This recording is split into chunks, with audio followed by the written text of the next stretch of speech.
Mwenyekiti, asante sana kwa nafasi ulionipa. Na mimi nijumuike na wenzangu kuipongeza sana hii wizara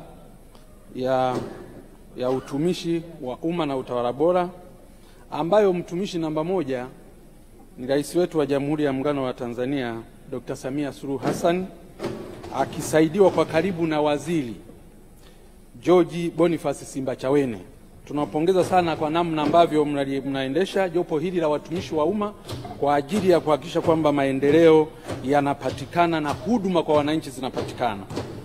Na mheshimiwa, lakini pia kama wawakilishi wa wananchi tunashukuru sana kwa hatua ambazo zinazoendelea za serikali za kuendelea kutoa nafasi za ajira. Vijana wetu sehemu mbalimbali wanapata ajira kwenye maeneo mbalimbali. Sasa hapa pia nami niungane na Wakristo wote pamoja na watu wote duniani kuomboleza kifo cha Papa Francis. Lakini pia waziri hapa amezungumza, na mimi nataka kurudia juu ya msiba wa marehemu Boniface Kisima Nyamuhanga, mkurugenzi mkuu wa TANESCO. Kabisa kwa moyo wa dhati nasema kwamba alikuwa miongoni mwa watumishi bora sana hapa nchini, na tutamkumbuka kwa alama alizoziweka. Amekamilisha bwawa la Mwalimu Nyerere 100%. Amepunguza kwa kiwango kikubwa na katakata ya umeme iliyokuwa haina maelezo. Ameendelea na alikuwa kwenye hatua nzuri pia hata ya kuvunja mikataba mibovu ya TANESCO iliyokuwa inalisumbua taifa letu. Lakini vile vile kiongozi huyu alikuwa anaendelea kufanya tathmini hata ya kuona namna ya kupunguza gharama za umeme. Tutamkumbuka sana mzalendo huyu, ni mmoja ya watumishi ambao ni kielezo kikubwa kwenye taifa, na taifa letu limepoteza mtu makini sana. Mheshimiwa Mwenyekiti, Mheshimiwa Rais aliunda tume ya maboresho ya kodi na akaipa miezi 6. Miezi hiyo 6 imekwisha. Hiyo tume tunataka sasa iwasilishe ripoti hiyo, kwa sababu tuna hamu kubwa ya kujua mapendekezo ambayo walioyaleta. Na mimi kama nilivyosema nitapeleka kwao, nilipeleka maoni na mapendekezo ya kurasa 235 ambayo yalikuwa na mambo mengi humo ndani, lakini pia nawapongeza kwa sababu walinijibu kwa wakati. Na nataka nishare na bunge hili. Wanasema nilipowapelekea zile kurasa za mapendekezo na maoni, kurasa 235, Secretariat ya hiyo tume ilinijibu kama ifuatavyo: Mheshimiwa Mpina, tunakiri kupokea maoni yako kuhusu maboresho ya mfumo wa kodi nchini. Maoni na mapendekezo uliyoyatoa ni mazuri, yameandikwa kwa ufasaha, na tutazingatia katika uchambuzi ili kupata mapendekezo ya pamoja ambayo kwa hakika yataleta maboresho ya mfumo wa kodi nchini. Tunakushukuru sana, na mimi nawashukuru sana. Mheshimiwa Mwenyekiti, jambo lingine nataka kuzungumza hapa ni mihuri ya wenyeviti wetu wa vitongoji. Wenyeviti wetu wa vitongoji waliondolewa mihuri. Sababu za kuondolewa mihuri kwa wenyeviti hawa haina msingi wowote. Wenyeviti wetu wa vitongoji tunaomba mihuri yao warejeshewe. Zilikuwepo sababu zilizokuwa zinatolewa, eti wanauza ardhi, mara wanafanya kile, mara wanafanya kile. Hatujawahi kufanya hivyo. Hata Wizara ya Ardhi, wapo watumishi ambao wanagawa viwanja zaidi ya 2. Hatujawahi kuinyang'anya mamlaka Wizara ya Ardhi kwa sababu kuna baadhi ya mtumishi wa umma amegawa ardhi mara 2. Kwa hiyo wenyeviti wetu wa vitongoji warejeshewe mihuri yao. Waziri wa Utumishi, simamia hilo kikamilifu. Tumeongea, na mimi niongeze sauti kwa wenzangu waliozungumzia mishahara ya wenyeviti wa vitongoji, wenyeviti wa vijiji, wenyeviti wa mitaa na madiwani. Tumezungumza muda mrefu, sitaki kuongea, lakini nilishawishi bunge hili hii ndio bajeti ya mwisho. Tukifika kule mwisho, bajeti ya serikali tuikwamishe mpaka pale mishahara ya hawa viongozi itakapopatikana. Hatuwezi tena kuendelea kukubali tena na maelezo mengine zaidi. Mheshimiwa Mwenyekiti, tunaandaa hii bajeti yetu ya utumishi, na kama tunavyojua kwamba Wizara ya Utumishi na Utawala Bora kwa kweli ndio injini ya utekelezaji wa majukumu yote ya serikali. Ukitaka kufanikiwa unafanikiwa kwenye wizara hii. Ukiamua kufeli unafeli kwenye wizara hii, kwa sababu ndio inayoendesha shughuli zote za serikali. Kwa hiyo tunataka kuona kupitia bajeti hii watumishi wetu wakiwa wanaboreshewa mishahara yao.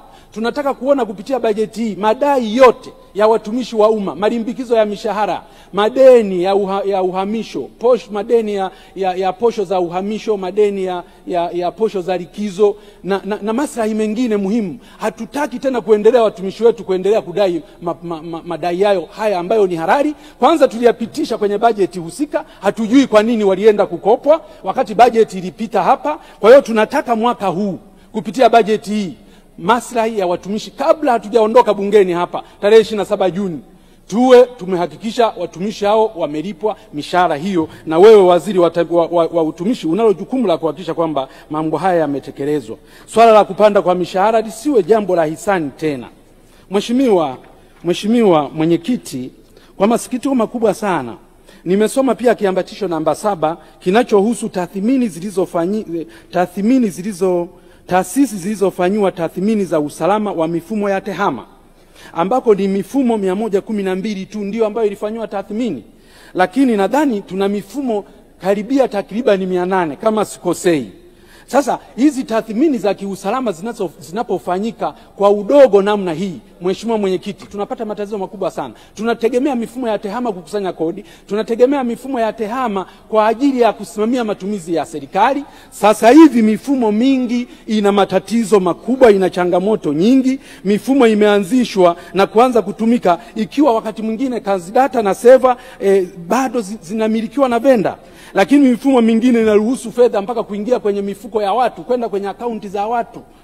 Alafu bado una changamoto hii kubwa, mifumo yako ya kufanywa ukaguzi. Mkaguzi CAG amelia juu ya kuparalyze kwa mifumo yetu ya ukusanyaji wa mapato, juu ya kuparalyze kwa mifumo yetu ya usimamizi wa matumizi. Sasa Mheshimiwa Spika, Mheshimiwa Mwenyekiti, kama hili jambo litaendelea na mifumo ya TEHAMA ndio hii ambayo tunayoitegemea. Kama mfumo unaweza ukakaa mfumo au kaguliwi usalama, mfumo unaendeshwa haujakaguliwa usalama, maana yake mtu yote anaweza kutempa nao, mtu yote anaweza kaingia kwenye mfumo akabadilisha takwimu, mtu yote anaweza kaingia kwenye mfumo akafuta kumbukumbu. Usalama wa taifa letu uko wapi? Usalama wa mapato yetu uko wapi? Na jambo hili linasimamiwaje? IGA wana tatizo gani la kushindwa kulimanage hili jambo?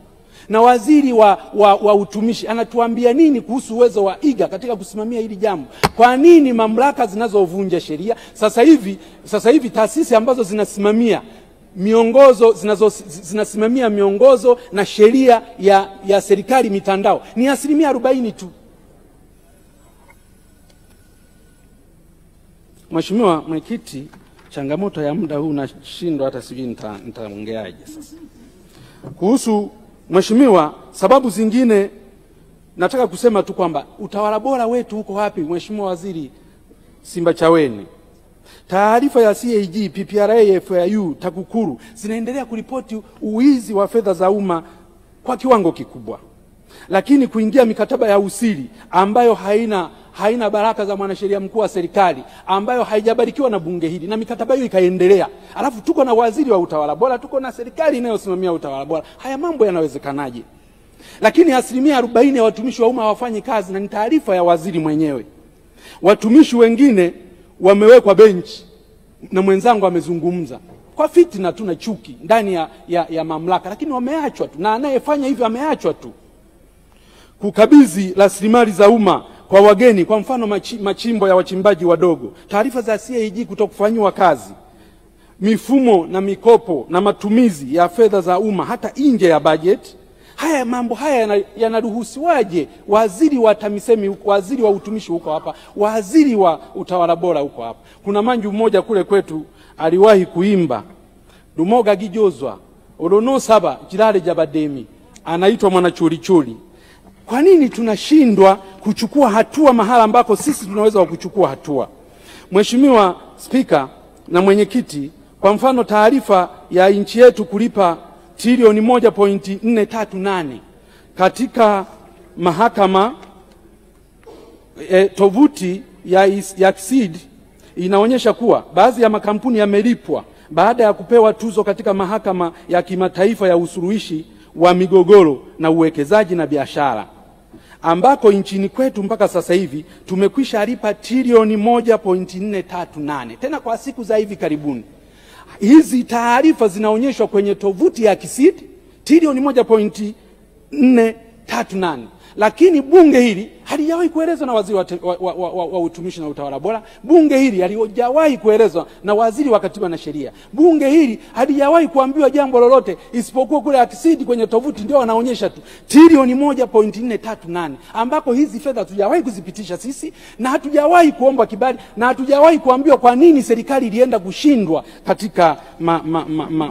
katika madai hayo.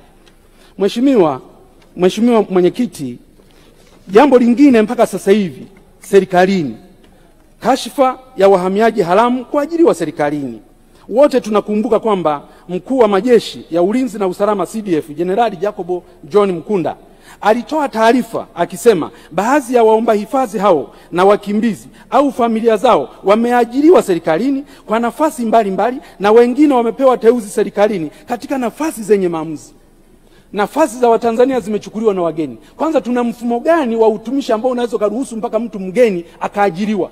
Tuna mfumo gani wa utumishi hapa nchini ambao unaweza ukaruhusu mpaka ukaruhusu mtu ambaye sio raia wa nchi hii akapata uteuzi ndani ya serikali?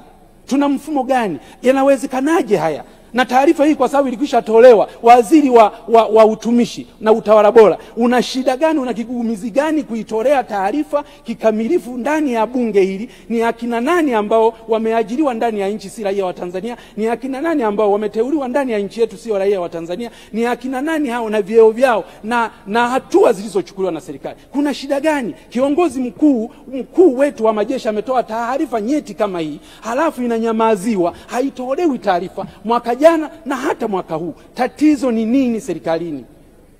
Asante sana Mheshimiwa Mpina.